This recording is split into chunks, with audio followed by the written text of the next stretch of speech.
Hello everyone, नया lecture start कर रहे हैं। ये बायोडाइवर्सिटी कंजर्वेशन से रिलेटेड टॉपिक है।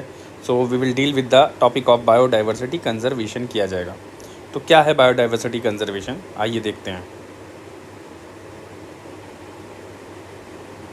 तो बायोडाइवर्सिटी कंजर्वेशन लीड्स टू, क्या होता है बायोडाइवर्सिटी कंजर्वेशन से?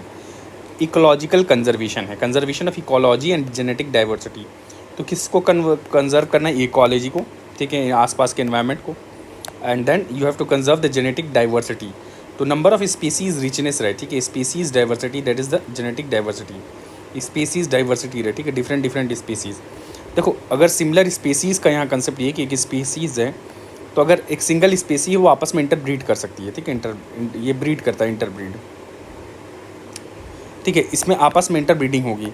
बट अगर अलग अलग स्पीसीज़, ये स्पीसीज़ 1 है और ये स्पीसीज़ 2 बन गया, ठीक है, ठीक है, और जीनस सेम है, ऊपर जीनस होता है, फिर स्पीसीज़, तो ये दोनों ब्रीड नहीं करेंगे 1 और 2, क्योंकि अलग अलग स्पीसीज़ हो गई। तो बिकॉज ऑफ ब्रीडिंग की वजह से तो ये डाइवर्सिटी मेंटेन रहे।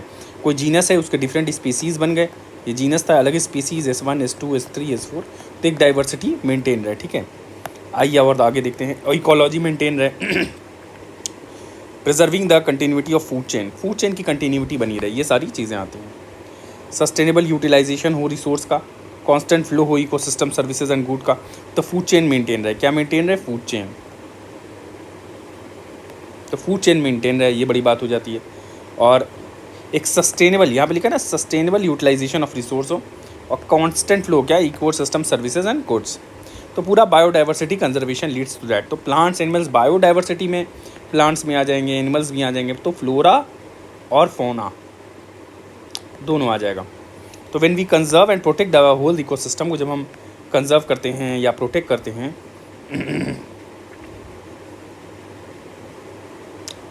इट्स बायो, इसकी जो biodiversity at all level protect हो जाती है। जैसे हम पूरा example, we save the entire forest to save the tiger, ठीक। फिर this approach is called in situ, देखिए ऑन साइट, और जहाँ पे नेचुरल हैबिटेट है कोई भी प्लांट पौधे का, जानवर का, तो वहाँ पे वो on site in Situ conservation वहाँ कहा जाता है, ठीक है। हाँ, जब या कोई एनिमल प्लांट जब इंडेंजर्ड होता है, थ्रेटेंड होता है, तो या इंडेंजर्ड हो गया, थ्रेटन हो गया, भाई अब एक्सटिंक्ट होने वाला है, तो ऐसे मेजर्स अर्जेंट लेने पड़ते हैं कि इसको सेव किया जा सके फ्रॉम द एक्सटिंक्शन। तो एक्स-सिटू क्या है? एक एक्स-सिटू इसके लिए फिर डिज़ायरेबल अप्रोच भी हो जाती है। देखिए इन-सिटू में क्या है? इन-सिटू इज़ ऑन साइट कंजर्वेशन होता है ये, इसका जेनेटिक रिसोर्स का, in natural population of plant और एनिमल स्पेसीज, इनकी नेचुरल पॉपुलेशन में आप इसको क्या कहते हैं? कंजर्व कर रहे हैं। Ecological, in India the ecological unique and biodiversity rich regions जो हैं, they are legally conserved on site. तो जो भी बायोलॉजिकली यूनिक और बायोडाइवर्सिटी रिच रीजन्स हैं, उनको लीगली कंजर्व किया जाता है ऑन साइट। जैसे ऑन साइट के एग्जांपल है biosphere reserves, national park, sanctuaries, reserve forest होते हैं, प्रोटेक्टेड फॉरेस्ट हैं, nature reserves and all that, ये सारी चीज़ें हैं। तो और इन सबको डिग्री ऑफ प्रोटेक्शन अकॉर्ड किया गया था, different different degree of protection is there for all of them. The reserve forest और प्रोटेक्टेड फॉरेस्ट की अगर बात करूँ,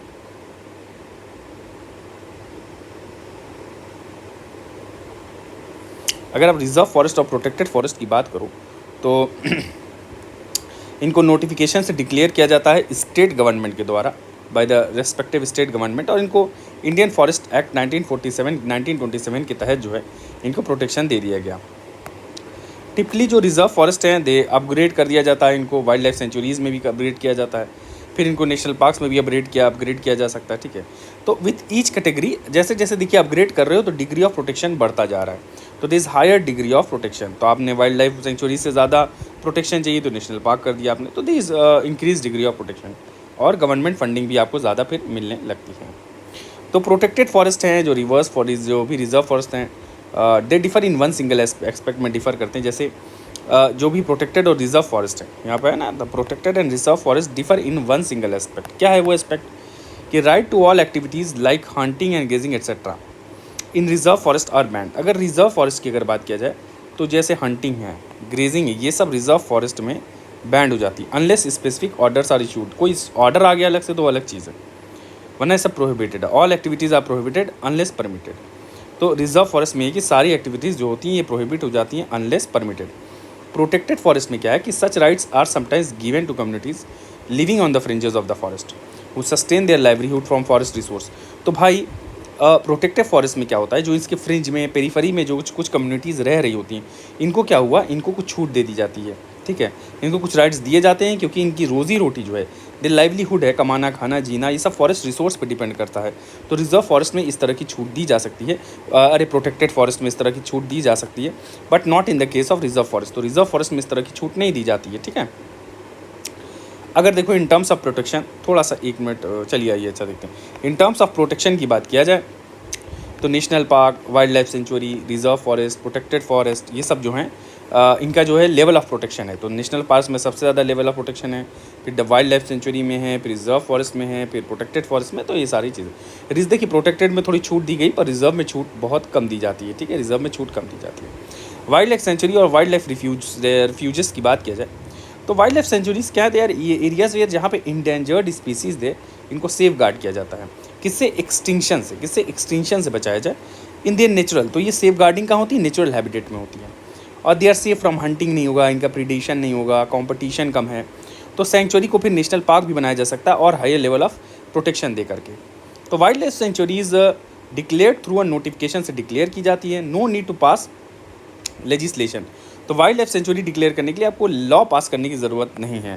तो अगर वाइल्ड लाइफ सेंचुरी डिस्कवर पास करना है तो लॉ कोई पास नहीं करना पड़ेगा, अगर आपको वाइल्ड लाइफ सेंचुरी डिक्लेयर करना है, ठीक। By the respective state government, किसके द्वारा? रिस्पेक्टिव स्टेट गवर्नमेंट के द्वारा होता है ये सब, ठीक है। और इनको प्रोटेक्शन मिलता है, किसके अंतर्गत प्रोटेक्शन मिलता है? Wild life protection act of 1972 के अंतर्गत प्रोटेक्शन मिल जाता है। स्टेट गवर्नमेंट कलेक्टर को, डीएम, देखिए कितना पावर दिया गया डीएम को, तभी सब आईएएस बनना चाहते हैं। State government appoints an officer as collector, ताकि to determine the extent of right of any person, ठीक है। अब the chief wildlife warder जो है, वार्डन जो है chief wildlife Indian forest service जो होता है, चीफ वाइल्ड लाइफ वार्डन में भी, और ये मैनेज करता है, मेंटेन करता है वाइल्ड लाइफ सेंचुरी को।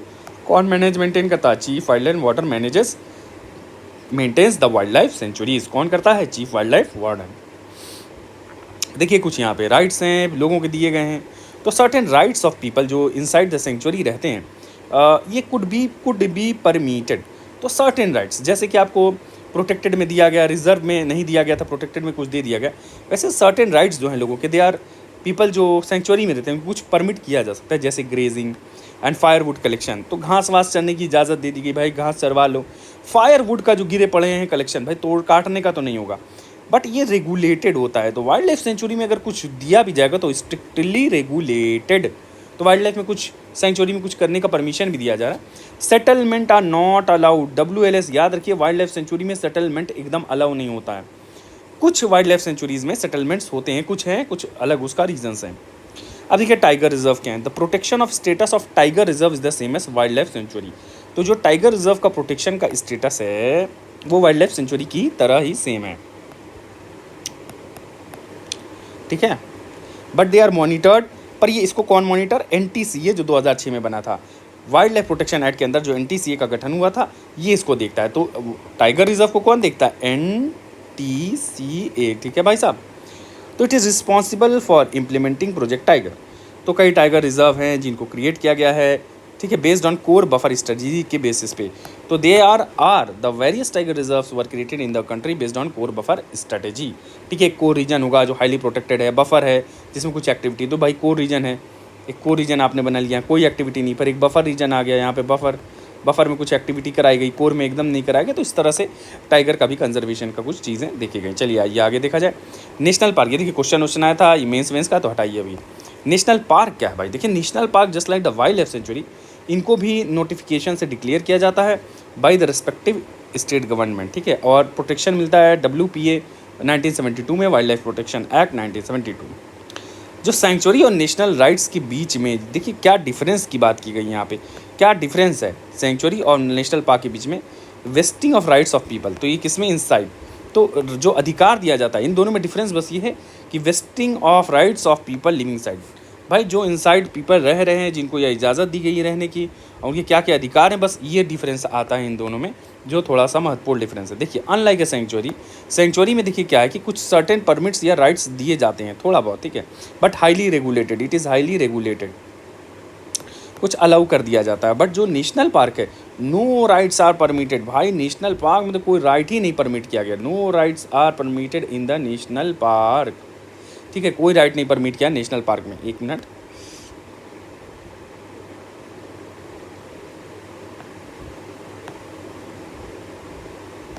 ठीक है।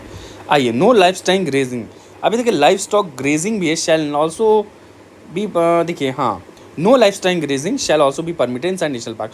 तो नो, कोई भी लाइफ स्टॉक ग्रेजिंग नहीं होगी किसकी, नेशनल पार्क में। भाई आप ग्रेजिंग भी नहीं करने दे रहे हो, no livestock grazing is permitted in the national park. फिर उसके बाद वाइल इन द सेंचुरी, अगर सेंचुरी की बात की जाए तो सेंचुरी में क्या है कि वाइल्ड लाइफ वार्डन इसको रेगुलेट और कंट्रोल करता है, प्रोहिबिट करता है।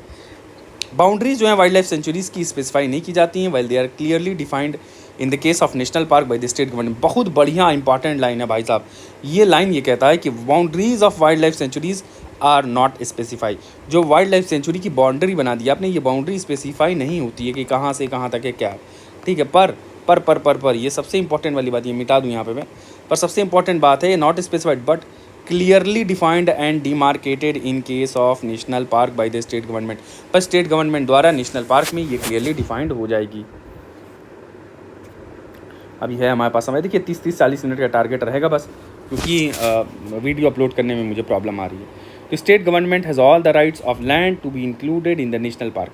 अब जो स्टेट गवर्नमेंट के पास सारा अधिकार होता है ज़मीन का, ये जो स्टेट गवर्नमेंट है ना, इसके पास क्या राइट ऑफ लैंड, लैंड पे कुछ भी करना चाहे भाई, included in the national park, but only on the recommendation. पर ये राइट कब तक रहेगा स्टेट गवर्नमेंट का, national board of wildlife के अंतर्गत। तो स्टेट, अच्छा, but only on the recommendation, but अच्छा ये अलग हो गया, ठीक है, but only on the recommendation of national board of wildlife the state legislature can make the changes to the boundaries of national park and other protected areas. भैया अगर state government को क्या करना है कि चेंज करना है, boundary को बढ़ाना है, मान लिया बाउंड्री ये बड़ी है तो बढ़ा दिया या छोटा कर दिया, या एंड अदर प्रोटेक्टेड एरियाज जैसे सेंचुरी है, कंजर्वेशन रिजर्व, तो ये national board of wild life का भाई आपको रिकमेंडेशन लेना पड़ेगा, national board of wild life. तो किसका नेशनल रिकमेंडेशन लेना पड़ेगा, national board of wild life का रिकमेंडेशन लेना पड़ेगा। अगर हम national board of wild life की अगर बात करें, अगर देखा जाए national board of wildlife के बारे में, national board of wildlife के बारे में देखते हैं, national board of wild life,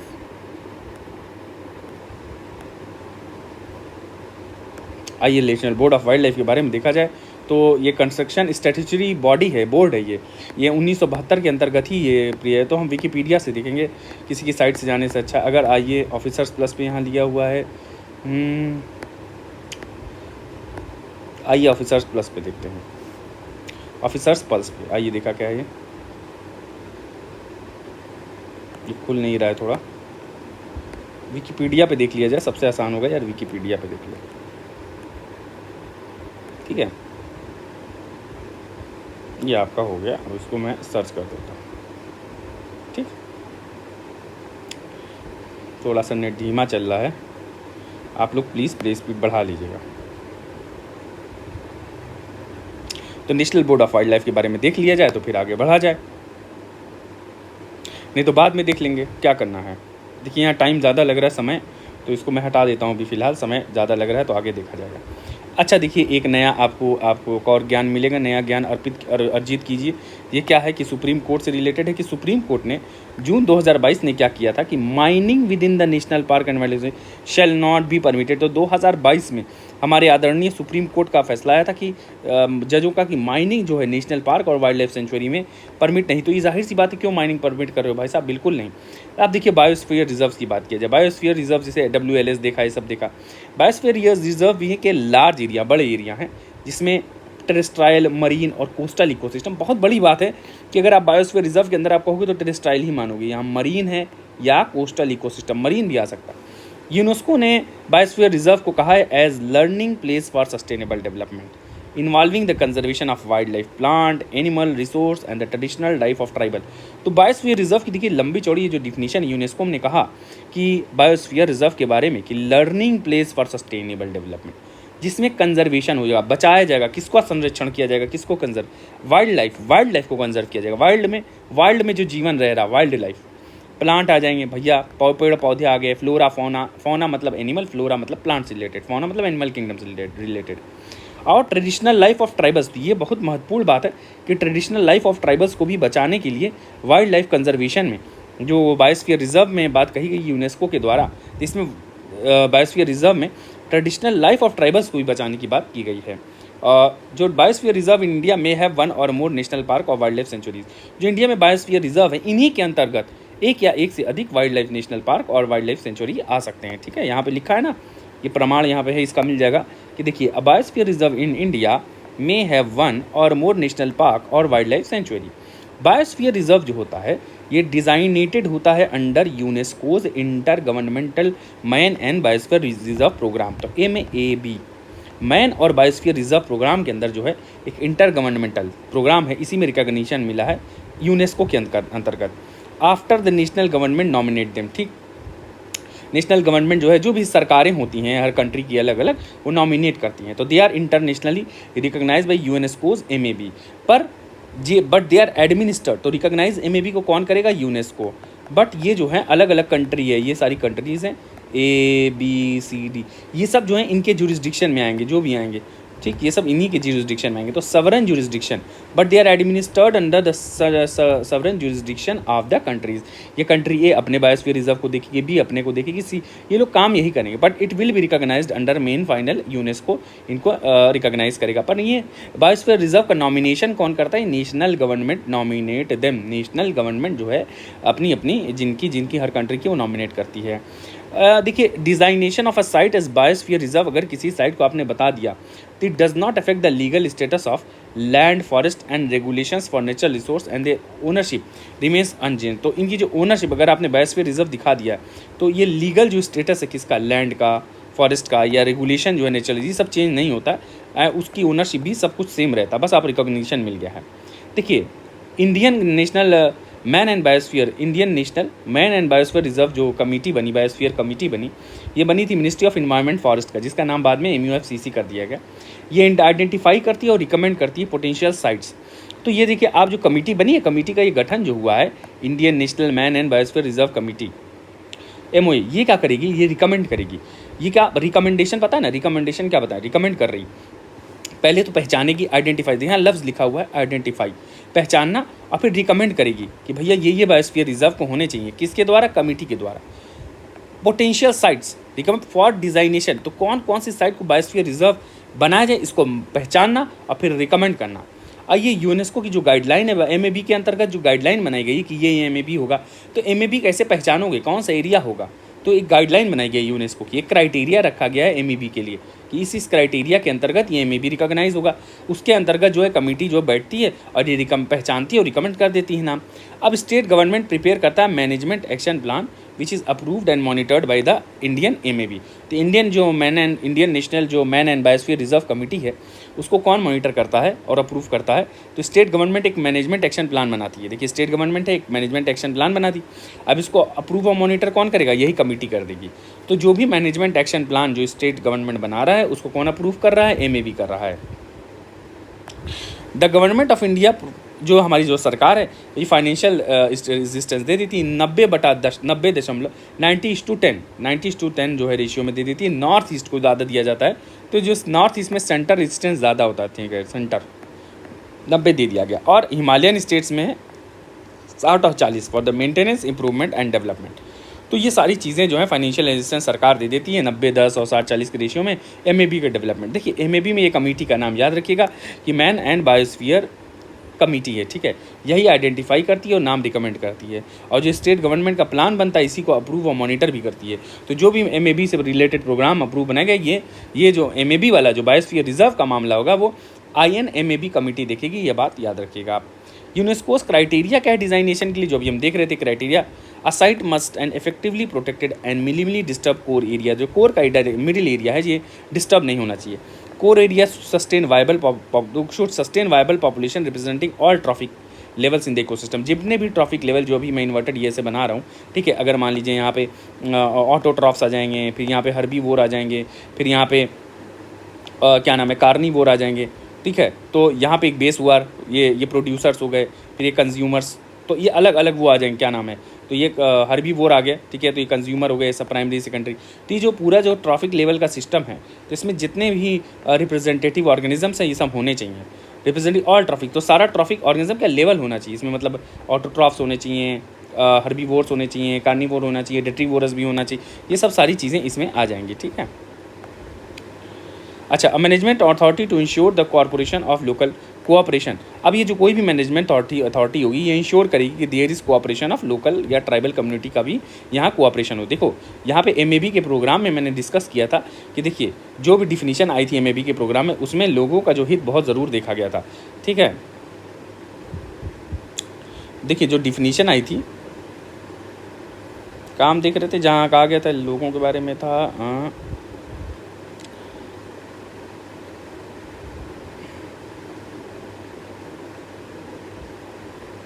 हाँ, involving conservation of and traditional life of tribals. देखिए ट्रेडिशनल लाइफ ऑफ ट्राइबल्स का भी जो है इसको प्रोटेक्ट किया जाए। तो इसलिए जो है यहाँ पे ट्राइबल्स का यहाँ पे जो है कोऑपरेशन बहुत ज़रूरी है, कोऑपरेशन माना गया है ट्राइबल्स का। ठीक है, अब सिविल स्ट्रेटेजी क्या है, देखिए सिविल स्ट्रेटेजी क्या है। यहाँ पे सिविल स्ट्रेटेजी के बारे में देखा जाएगा कि सिविल स्ट्रेटेजी क्या है कि 1995 में एक इंटरनेशनल कॉन्फ्रेंस हुआ था स्पेन सिविल में। ठीक है, और civil strategy for biosphere reserve adopt किया गया था। और इसमें क्या है कि इसमें जो बायोस्फीयर रिजर्व्स की जो क्राइटेरिया है उसको रिवाइज़ किया गया और इसमें सोशल, कल्चरल और स्पिरिचुअल और इकोनॉमिक नीड ऑफ सोसाइटी भी डाल दी गई। ठीक है, कम्युनिटी बेस्ड अप्रोच था ताकि रिलेशनशिप जो है बना रहे लोगों के बीच में और एनवायरनमेंट के बीच में along side the scientific research. तो साइंटिफिक रिसर्च के साथ साथ देखिए आइए पोर बफर स्ट्रेटजी देखते हैं। देखिए यहाँ ट्रांजिशन जोन बना दिया गया, बफर जोन बना दिया गया, ये देखिए कोर एरिया हो गया। ठीक है, आर माने होता है रिसर्च, देखिए ई माने एजुकेशन, एम माने मॉनिटरिंग। देखो कोर एरिया में मॉनिटरिंग हो रही खाली, कोई ना रिसर्च है ना एजुकेशन है ना टूरिज़्म है। पर अब जब बफर एरिया में आते हो तो टूरिज़्म भी मिल जाता है, एजुकेशन भी मिल जाता है, रिसर्च। तो बफर एरिया में एक तो रिसर्च होगा, दूसरा एजुकेशन होगा और दूसरा क्या होगा, टूरिज़्म भी हो सकता है। तो टूरिज़्म और रिक्रिएशन भी हो सकता है। ट्रांजिशन जोन में देखिए क्या है, अच्छा देखिए ये बफर जोन में थोड़ा सा ये रिक्रिएट सेटलमेंट भी है, तो बफर जोन में भी थोड़ा बहुत ये सेटलमेंट वेटलमेंट है। ठीक, अब ये बाहर वाले में आएंगे तो यहाँ पे तो टी क्या हो गया, टूरिज़्म हो गया, रिसर्च हो गया, टूरिज़्म रिसर्च। तो ट्रांजिशन वाले में देखिए घर वर बना के भी रह रहे हैं, तो ट्रांजिशन वाले में टूरिज़्म हो गया, रिसर्च हो गया, सेटलमेंट भी है, मॉनिटरिंग नहीं है और रिसर्च भी है, एजुकेशन नहीं, सॉरी, तो लास्ट वाले में एजुकेशन नहीं था। ठीक है, मतलब ट्रांजिशन जोन। तो यहाँ आइए एक बार और फिर से देख लिया जाए, पूछा जाता है कि आप इसका स्क्रीनशॉट लेना चाहें तो ले सकते हैं। तो टूरिज़्म और रिसर्च कहाँ, ट्रांजिशन जोन में, और सेटलमेंट भी है। बफर में रिसर्च होगी, एजुकेशन भी होगा, टूरिज़्म भी होगा और ये सेटलमेंट भी होगी। कोर एरिया में सिर्फ मॉनिटरिंग हो रहा है। ठीक है, तो ये सारी चीज़ें हैं। कोर एरिया में क्या होता है भाई साहब, तो कोर एरिया में कंप्राइज करता है प्रोटेक्टेड इकोसिस्टम है कंजर्व करने के लिए कोर एरिया। और तो ह्यूमन एक्टिविटी अलाउ नहीं की जाती कोर एरिया में। ठीक है, तो कोर एरिया में क्या ह्यूमन एक्टिविटी अलाउ नहीं की। और कोर जोन जो होता है जैसे कि नेशनल पार्क, सेंचुरी, ये सब हो जाता है। तो कोर जोन में क्या आ जाएगा, अगर जब कोई बायोस्फीयर रिजर्व है उसमें नेशनल पार्क और वाइल्ड लाइफ सेंचुरी ये सब आ सकते हैं। और ये रेगुलेट होता है under wild life protection act of 1972 के अंतर्गत। ठीक है, फिर यहाँ बफर जोन होता है, लिमिटेड ह्यूमन एक्टिविटी होती है बफर जोन में। तो limited human activities permitted in the buffer zone. तो बफर जोन में देखिए हम लोग ने देखा था कि ह्यूमन एक्टिविटी थी। तो बफर जोन में अगर बात किया जाए तो ह्यूमन एक्टिविटी तो हमने देखा था। ठीक है, देखो ये देखो ह्यूमन एक्टिविटी, ये देखो ह्यूमन एक्टिविटी, बट लिमिटेड है क्योंकि ट्रांजिशन में देखो ह्यूमन एक्टिविटी बढ़ गई। ठीक है, 1 2 3 4 5 धब्बे बने हुए यहाँ पैर के, यहाँ पैर के 2 ही निशान है, तो मतलब लिमिटेड है। ठीक, ये साइंटिफिक रिसर्च, मॉनिटरिंग, ट्रेनिंग और रिक्रिएशन, एजुकेशन, लिमिटेड रिक्रिएशन ये सब होता है। पर रिसर्च होती है, मॉनिटरिंग होती है, ट्रेनिंग होती है और रिक्रिएशन और एजुकेशन लिमिटेड हो जाता है। ठीक है, और ट्रांजिशन एरिया है ये ह्यूमन सेटलमेंट्स हो जाते हैं ट्रांजिशन में, इकोनॉमिक एक्टिविटीज़ भी होती है, टूरिज़्म, एग्रीकल्चर परमिट हो जाता है, ये सबसे। ठीक है, लेसर रेगुलेटेड है ट्रांजिशन में। हाँ, तो जो यहाँ पे लिखा है most important strategy for conservation of biodiversity together with human life is establishment of, क्या आप किया जाए। देखो नेशनल पार्क और वाइल्ड लाइफ सेंचुरी जो है तो डिस्करेज करता है, एक बॉटनिकल गार्डन, बायोस्फीयर रिजर्व, तो कौन सा हो जाएगा, बायोस्फीयर रिजर्व। बॉटनिकल गार्डन तो एक्सी टू कंजर्वेशन है। ठीक है, यह अलग है, देखा जाएगा। अब इको सेंसिटिव जोन देखिए, ये क्या है इको सेंसिटिव जोन, तो इको सेंसिटिव जोन एरिया है जो नोटिफाई किया जाता है MOEF के जरिए अराउंड नेशनल पार्क और वाइल्ड लाइफ सेंचुरी। तो ये मिनिस्ट्री ऑफ इन्वायरमेंट, फॉरेस्ट और क्लाइमेट चेंज जो है ESZ को इको सेंसिटिव जोन को नोटिफाई करेगा, बाई MOEF नोटिफाई करेगा। अराउंड, यहाँ लिखा अराउंड मतलब कि ये जो सेंसिटिव जोन आएंगे नेशनल पार्क और wild life centuries, national park और वाइल्ड लाइफ सेंचुरीज़ के अराउंड आएंगे ये सारे। और जो पर्पस है ESZ का, ये was to provide more protection to the park and sanctuaries, park और सेंचुरीज को more protection to parks and sanctuaries को प्रोवाइड किया जा सके, ठीक है, by attracting as a shock observer और by acting as a shock observer और transition zone to minimise forest depletion.